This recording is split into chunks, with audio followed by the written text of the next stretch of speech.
What's up guys, it's Andrew Ford here. In this video I'm going to show you how to sell your stuff on eBay. You can see here I have an 1876 quarter and it's from Carson City. I can see the mint mark here on the back, and so I know that this coin is going to be worth a little bit of money, but I don't know how much, and I don't exactly know what it is in terms of how people sell these things. So the first step is to go over to Mavin.io and we're going to type in a few details. So we'll start with something pretty vague. We'll just type in 1876 Carson City quarter and we'll see what comes back.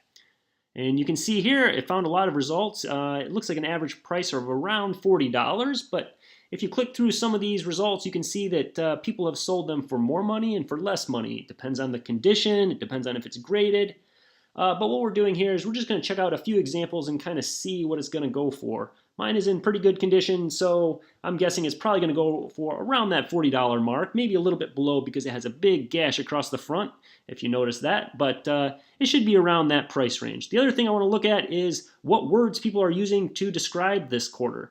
You can see here it's called a seated Liberty quarter, so I want to include that in my listing.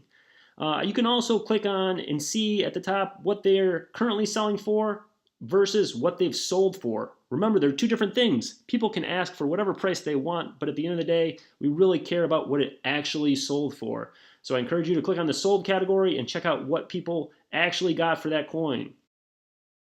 The next step is to take really good pictures. Use good lighting. Light it from multiple angles so you don't get a glare coming back at you. Or use natural lighting in a room that has windows on both sides of the room so you get light coming in from both directions. Try a dark background or a light background, whatever works to get you the best quality picture. And remember, don't try to hide any flaws. If there's something wrong with your item, highlight it by taking a close-up picture of it. For example, my coin has a scratch across the front. I'm not going to try to hide it. I'm going to take a very good picture so that the buyer can see exactly what's wrong with it. The next step is to go over to eBay and create the listing. In order to do this, you need an eBay account. If you don't have an eBay account, sign up for one. It's free. Once you sign up, go to the top and click on the sell link. This will ask you for a description of your item. We'll type in our 1876 Carson City seated Liberty quarter. Once we do this, eBay will show you a bunch of examples that you can pick from, but be careful picking these examples. If you don't pick an item exactly like yours, it'll create a listing that's false. We don't want to do that. So, since we've already done this on Mavin.io, I don't like to use the eBay sell one like this item feature. I like to go to the top and click on the link that says create a new listing. Once we do this, we'll be able to type in our title that we typed in at Mavin.io, and we'll be able to type in our own details. So we're going to add a few things here though to the title based on what we found on Mavin.io, things like Carson City and the condition, extra fine condition. This will get the attention of buyers. The next step is to add those photos that we took in step 2. So add your best photos here. Remember, use ones on a black background or a white background. Make sure you inspect these photos and make sure that they're crystal clear. Also remember, don't hide the flaws. If you have to add pictures of flaws with your item, do it. Okay, so we'll scroll down to the bottom here. The next section is details. eBay will suggest some different categories for details. Sometimes buyers will filter by these details when they're doing a search, so you want to make sure that they're accurate. Otherwise, they won't show up in the searches. Okay, that looks good. The next section is the description. We want to include details that a buyer might want to know before buying an item. Things about the condition that a buyer should know in advance, maybe where you got the item or why it's significant. Any other details that might get a buyer to buy the item are important to include here. The more details, the better. No one ever says that there's too many details about an item, and a lot of times you'll get questions on eBay about the item. You can avoid all those questions by including really good details in this section right here. Remember, highlight some of the imperfections here. If there's a problem with your item, make sure the buyer knows exactly what the details are. The next step is to decide on how you want to sell the item. There are two different ways to do it. You can sell it at a fixed price or you can sell it as an auction. In our case, we're going to sell it as an auction because I want to sell this item and I know it'll sell within a 7-day time frame. If I wanted to hold on to the item and ask for a certain price, I would choose the buy it now option, but I don't want to do that. So I'm going to set it as an auction, and we're going to set the reserve to a certain amount, so I know I'm going to at least get $30 if someone wants it. The next decision we have to make is how we want to ship the item. I like to charge a little bit more for some items because I know that I'm going to pack it really well, and I like to charge for my time for shipping and handling. I make it an even $5. If it's a very high value item that's lightweight, I'll do free shipping.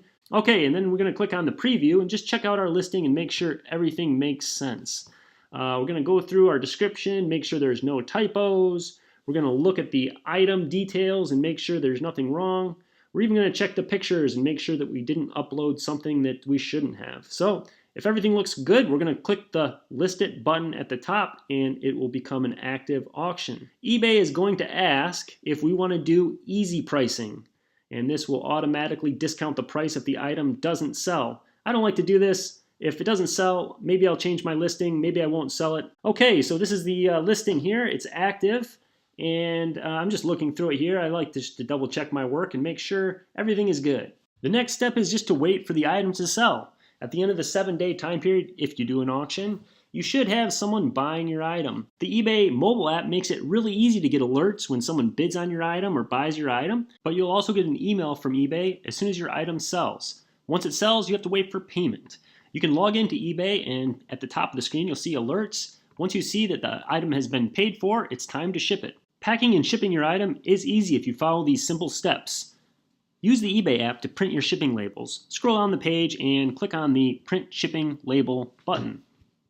At the top of the screen, you'll see a link that says Print Packing Slip. We'll want to print this off and include it in our package before we pay for postage. So I'm going to print this off and I'm going to cut it up and put it inside my package so when the buyer opens it, he has a nice packing slip inside. The next step is to pay for postage. If you scroll onto the bottom, you'll see that they have a shipping calculator built into eBay where you can adjust the weight and dimensions of your package and see how much it's going to cost in postage. For our package, you can see that we're saving a little bit of money instead of going to the post office. For some reason, eBay's worked out a deal with the post office where you save about 25% on your postage, so it makes sense to print your postage off right from the app. Once I've configured my package size and weight, I'll click on the Purchase button, and a window will pop up for me to pay for it using my PayPal account. After you pay for the postage using your PayPal account, you'll come back to the eBay app and it'll tell you that payment has been successful. All you have to do now is print off the postage label and tape it to the package. You just have to drop it off at the post office at this point. Also, once you've printed the postage from the eBay app, it automatically includes the tracking number into the package and alerts the buyer that the item has shipped, and it gives them the tracking number so they can track the package. You can always check on the tracking number or the status of your shipment anytime by logging into eBay and clicking on the View Order Details button. Here you'll find all the information about your order, and even the ability to contact the buyer and leave feedback, something we'll cover in the next step. Leaving feedback is an optional step. You don't have to do it, but it goes a long way toward building credibility. Just log into your eBay and click on the Leave Feedback button. eBay only gives you two options. Either you had a positive experience or you can report the buyer. If I had a positive experience, I'll choose positive and write a short message. I like to say something generic like, this person was an excellent buyer, or they paid right on time, or something like that. This helps me build credibility in the community as a seller. That's it. If you follow these tips, you'll become faster and faster at selling your stuff on eBay and become a trusted seller. Let me know what you think in the comments, and thanks for watching.